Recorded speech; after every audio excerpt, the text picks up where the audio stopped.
Selamat pagi anak-anak, hari ini kita mau devosi sama-sama ya. Hari ini devosi kita berjudul Berkat Perjanjian bagi Keluarga Yakub, masih dalam kitab Kejadian. Sebelumnya kita satu dalam doa, mari kita berdoa. Bapa kami di surga, kami mengucap syukur hari ini Tuhan memberikan kami satu lagi kesempatan Tuhan untuk kami mendengarkan dan juga merenungkan sebagian dari firman Tuhan.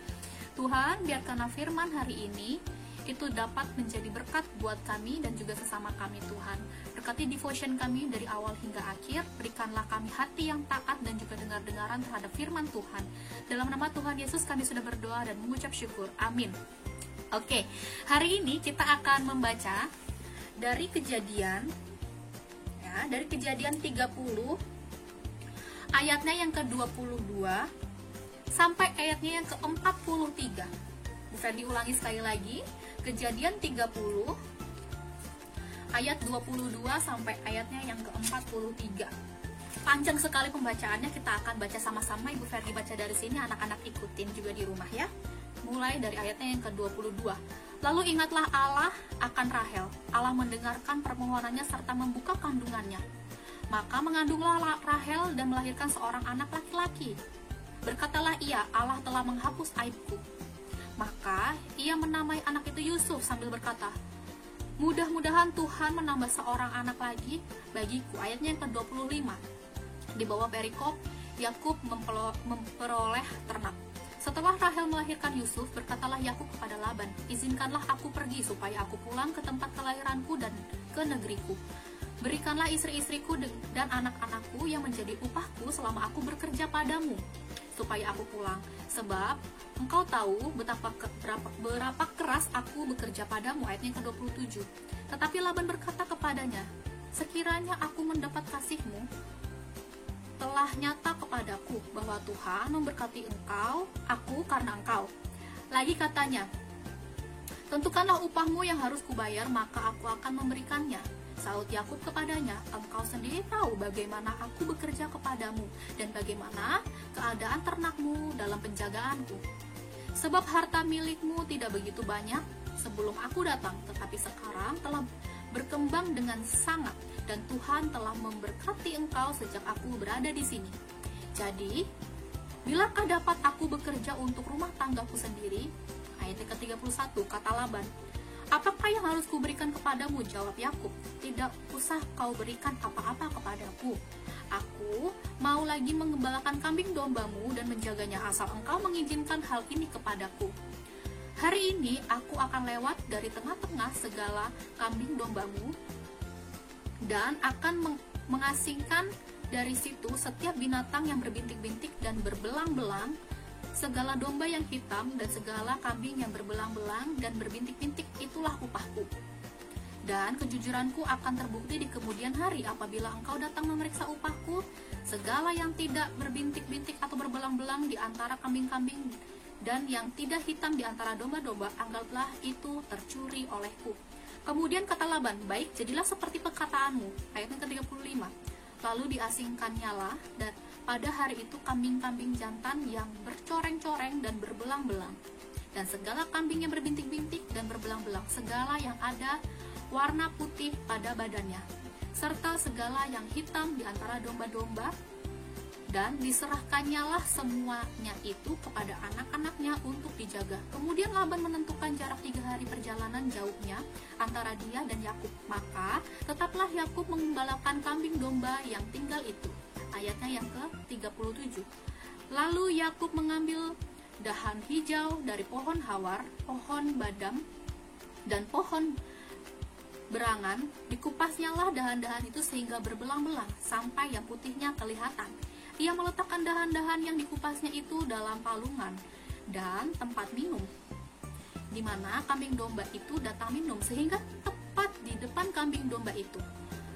Adapun kambing domba itu suka berkelamin pada waktu datang minum. Jika kambing domba itu berkelamin dekat dahan itu, maka anaknya bercoreng-coreng, berbintik-bintik, dan berbelang-belang. Kemudian Yakub memisahkan domba-domba itu di hadapannya, kepala kambing domba itu kepada yang bercoreng-coreng dan kepada segala yang hitam di antara kambing domba Laban. Demikianlah ia beroleh kumpulan-kumpulan hewan baginya sendiri, dan tidak ditempatkannya pada kambing domba Laban. Ayat yang 41. Dan setiap kali apabila berkelamin kambing domba yang kuat, maka Yakub meletakkan dahan-dahan itu di dalam palungan di depan mata kambing domba itu supaya berkelamin dekat dahan-dahan itu. Tetapi apabila datang kambing domba yang lemah, ia tidak meletakkan dahan-dahan itu ke dalamnya. Jadi hewan yang lemah untuk Laban dan yang kuat untuk Yakub. Ayat yang terakhir, maka sangatlah bertambah-tambah harta Yakub, dan ia mempunyai banyak kambing domba, budak perempuan dan laki-laki, unta dan keledai. Sedemikian jauh pembacaan firman kita ya. Oke, Bu Ferdi mau ulangin ayatnya yang ke-29 sama ayatnya yang ke-30. Saud Yakub kepadanya, engkau sendiri tahu bagaimana aku bekerja kepadamu. Nah, di sini Yakub bilang ya, Laban, kamu tahu bagaimana aku bekerja padamu. Ini dia bicara kepada pamannya si Laban. Dan bagaimana keadaan ternakmu dalam penjagaanku. Sebab harta milikmu tidak begitu banyak sebelum aku datang. Nah, ini si Yakub bilang sama Laban, anak-anak, sebelum si Yakub datang ke rumah Laban, harta Laban itu tidak terlalu banyak ya. Tapi setelah Yakub datang, hartanya semakin banyak ya, karena kambing dombanya semakin banyak. Tetapi sekarang telah berkembang dengan sangat, dan Tuhan telah memberkati engkau sejak aku berada di sini. Jadi, bilakah dapat aku bekerja untuk rumah tanggaku sendiri? Nah, anak-anak, pada akhirnya Tuhan itu memperhatikan Rahel ya, istrinya si Yakub juga. Setelah Yakub menikah dengan Lea, kemudian juga dia menikahi si Rahel, wanita yang disukainya gitu ya. Dan pada akhirnya si Rahel itu mendapatkan anugerah dari Tuhan, yaitu mendapatkan seorang anak laki-laki dan dinamainya Yusuf ya. Dengan nama itu, Rahel memperlihatkan bahwa Tuhan sudah menghilangkan rasa malunya si Rahel di masa lalu. Ya, dan ia berharap, tadi di ayatnya yang ke-24 ya, Rahel bilang dia berharap dia akan memperoleh anak lain lagi atau anak lagi setelah itu ya. Nah, jadi sekarang Rahel menyebut Tuhan itu adalah Allah perjanjian setelah si Rahel dan Yakub mendapatkan anak laki-laki pertama mereka yang diberi nama Yusuf ya. Ternyata melalui kebahagiaan ini akhirnya Rahel menyadari ya bahwa Tuhan itu memberikan berkat perjanjian kepada siapa suaminya? Kepada Yakub, betul ya. Nah, selama Yakub berada di Haran, Tuhan memberikan 11 anak laki-laki kepadanya. Nah, jadi anak-anak bukan hanya satu, si Yusuf bukan. Jadi akhirnya Rahel dan juga Yakub mempunyai 11 anak laki-laki lagi. Ya. Anak itu dilahirkan karena kecemburuan dan iri hati istri-istri Yakub. Ya. Dan dengan kekuatan dan anugerah Kristus dalam penebusan dosa-dosanya si Yakub dan Rahel, dia memelihara hidup orang percaya, ya, sehingga dosa-dosa tersebut tidak membawa akibat yang fatal, gitu ya. Jadi akhirnya Tuhan tidak terlalu marah dengan Yakub karena apa? Karena Tuhan juga memberikan janji kepada Yakub, ya. Akhirnya di akhir tahun ke-14, jadi kan anak-anak Ibu Fergis dan Ibu Guru yang lain sudah menjelaskan bahwa akhirnya si Yakub bekerja 14 tahun ya untuk mendapatkan Rahel. Di akhir tahunnya yang ke-14, Yakub punya keinginan untuk keluar dari Haran. Ya, tadi dikatakan ayatnya ke-25, akhirnya Yakub mau keluar dari rumahnya si Laban. Ya, tentu hal ini mendapatkan respon atau Laban kemudian panik ya, dia cemas. Nah, karena apa? Karena Laban tahu bahwa selama ini si Laban mendapatkan berkat karena siapa? Karena Tuhannya Yakub, karena Yakub berada di rumah itu. Makanya tadi pas waktu dikatakan di ayatnya ke-29 dan ayatnya ke-30 bahwa Laban juga sadar bahwa berkat Tuhan selama ini, berkat ternak yang dimiliki itu karena ada Yakub di rumah Laban. Ya. Nah, pada akhirnya Laban itu tidak menghendaki atau tidak mau kalau Yusuf itu pergi bersama istri-istrinya. Nah, istri-istrinya itu adalah anak-anaknya Laban ya, anak-anaknya Lea dan juga Rahel. Nah, akhirnya mereka berdua, Laban dan Yusuf, mempunyai perjanjian anak-anak. Jadi tadi si Yakub bilang begini, Laban, kalau begitu berikan aku upah gitu ya. Dia akan tetap tinggal di situ, tapi si Yakub mau minta upah lagi dari si Laban. Upahnya apa? Nah, si Laban itu punya banyak ternak ya anak-anaknya. Jadi dia bilang begini, kambing domba yang berbintik-bintik dan berbelang-belang itu akan menjadi milikku, kata si Yakub gitu ya. Akhirnya Laban setuju anak-anak ya. Laban setuju, kemudian Laban bilang, iya, nanti kambing domba yang berbintik-bintik dan berbelang-belang itu akan menjadi punyamu.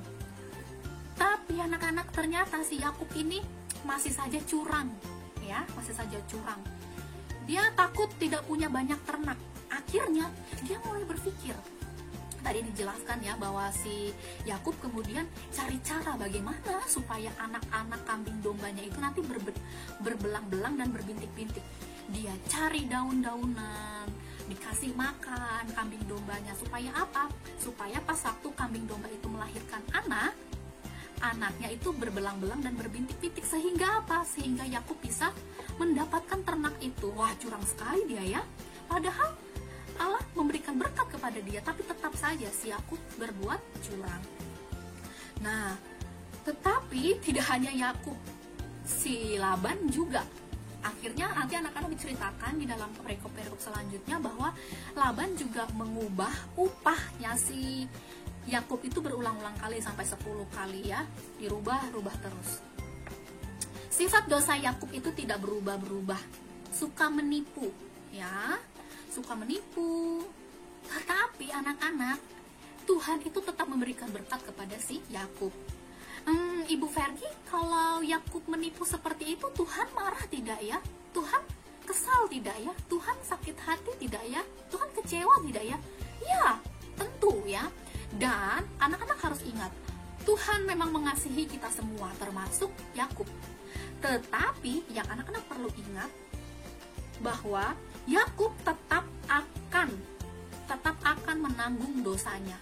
Kita tahu bahwa si Yakub ini berulang-ulang kali dia curang ya anak-anak ya. Ini saat mendapatkan upah pun dia curang. Apakah dia tidak menanggung akibatnya, Bu Vergi?